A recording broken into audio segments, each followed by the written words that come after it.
Okay. And I am Johnny, creative producer and creative executive, as well as writer over at Open Doors. You know, I'm here with alexNOIZE, and What's I'm good? really excited to get to know him a little bit more. Yep. First and foremost, I just want to ask you, how are you? Everything good during this quarantine? Yeah, I'm doing well. Just trying to stay busy. I started getting into Netflix. That's something I never used to watch before. So, I'm starting to catch up on that kind of stuff. Just trying to keep myself entertained, really, Oh, that's the name of the game, man. Got to keep yourself busy during these times. It's the only way we're going to make it forward, right? With that being said, tell us a little bit about that. Who is alexNOIZE? We want to know. Yeah, well, I mean, I'm literally trying to be a man of, very, a lot of things, trying to get myself involved in a whole bunch of different kind of things across the creative space. Obviously, DJing being the main thing that I'm known for, but, I like to call myself a moment creator.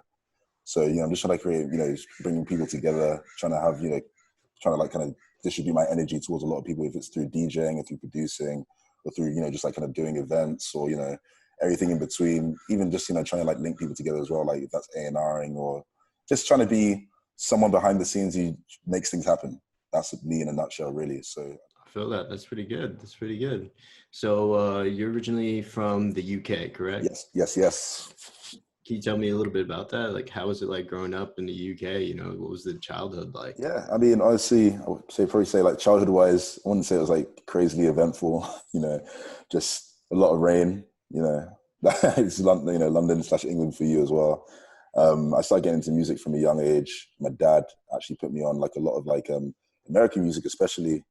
He always had CDs in the house and that kind of stuff. So I was definitely a music nerd as a child growing up, just always trying to look into who produced what, or, who was signed to whose record label, history, music history, and that kind of stuff. And that kind of formulated me wanting to become a DJ, basically. So that was mainly it for my childhood. Played sports and that stuff as well, but I mean, music's kind of what really took off for me. So Perfect. Well, we're glad to have you here. thank It's you. exciting times. It is There's a for lot sure. of things going on in the music scene, and I'm sure you're gonna really take advantage of that, man. Trying to, man, trying. With that being said, speaking of exciting things, one of the early highlights of your career here in America was performing with Virgil. Yep. I hear. So, can you tell me a little bit about that? I heard it was a really crazy night. Yeah, that was probably. I mean, that night alone, I definitely would say is the night that kind of changed my perspective on kind of how I wanted to be perceived within the scene, and just in general, kind of what kind of parties I wanted to play, and what kind of energy I wanted to bring to shows. I'd definitely say there was a BV and an AV. There was a before Virgil and an after Virgil, and so I definitely say there's that was definitely a big pinpoint. But I mean, the show itself was just insane. I definitely think that's the best show I've ever been a part of. Well, yeah, I'd definitely say one of the craziest shows I've definitely been a part of for sure. I think just. So I mean, the virality, that was the one night in the city where everybody was in one place at one time, and I was just lucky enough to be there, and I tried to make the most out of it. So I understand beyond all that that night was a pretty memorable night for other reasons. Can we get into that a little bit? I'm curious to know how things got so far in that manner. Yeah. So I like to have a drink once in a while, when I'm out, especially when I'm DJing as well. But this was what happened. Basically, he played one of his songs.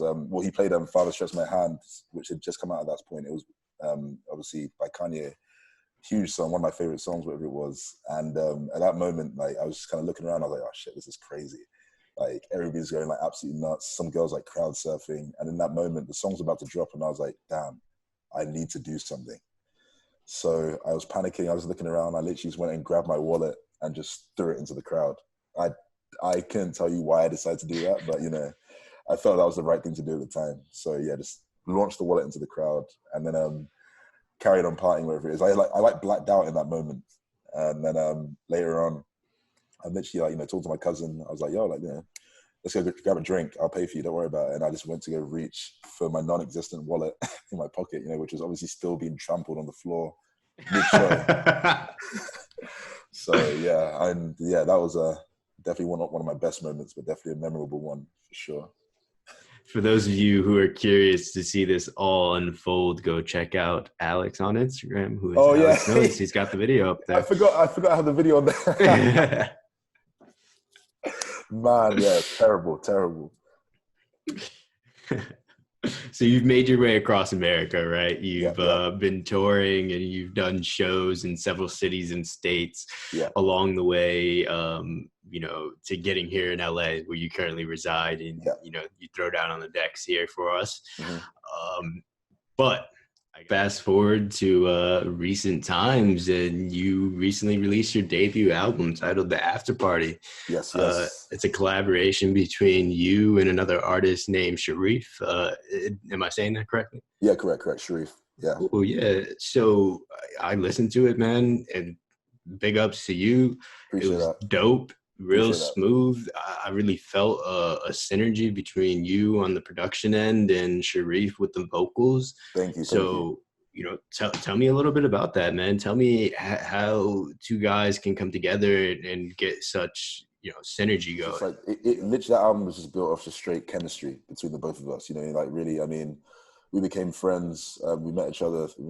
He came to a show that I was playing, and we had a mutual friend in common who introduced us. And then he sent me his music. I remember just listening to it and being like, "Oh my god, like what the hell is this? This is insane." I mean, he was rapping at the time, and his rapping is just like, it was crazy. Back then, I just heard it. I was like, "Nah, this guy's special." So after that, we just kind of got into contact and everything. And I realized that he told me he was playing at South by Southwest in Austin a couple of weeks after we met. And then he was like, "Yo, do you want to come along?" So I was like, "Yeah, for sure." So I ended up DJing that show with him.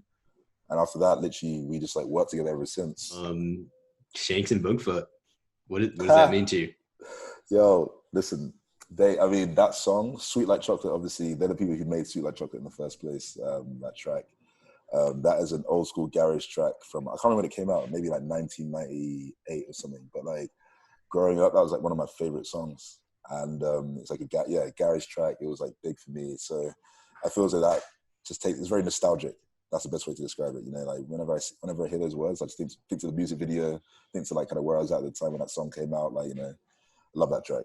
Thanks to Bigfoot, they'll know exactly what it is. So, so I brought that up because you're actually a part of a DJ duo right now called Sweet Like Chocolate. Tell us a little bit about that. Sweet Like Chocolate is a collaboration project between me and my guy Zenith. I met Zenith in LA through a mutual friend. And again, similar to how me and Sharif kind of linked up, and it was just natural chemistry from the off. It was natural chemistry on the off from me and him as well. So we actually ended up going to Miami to go and DJ Art Basel weekend, crazy weekend. And Miami's another place similar to Vegas. You can't go there too much; it's too crazy. But we were out there together DJing, and then every time we were DJing, we always end up DJing on each other's sets anyway as a duo. So a lot of people were asking us, "Yo, you guys are some sort of DJ duo or something like that?" And we just thought the natural energy we were getting, we were like, "Yo, we should definitely do something like that," So, yeah. And with that being said, I'm really excited that you guys are gonna give our audience a little taste of that. Oh yeah, we'll give you guys a taste. We got some vibes, man. Trust me, it's definitely feel good. Definitely, what's the word? Addictive. So I think you guys will enjoy that. All right. Well, I'm gonna let you get to it, get behind the decks, and play those jams, bro. For sure. Appreciate it.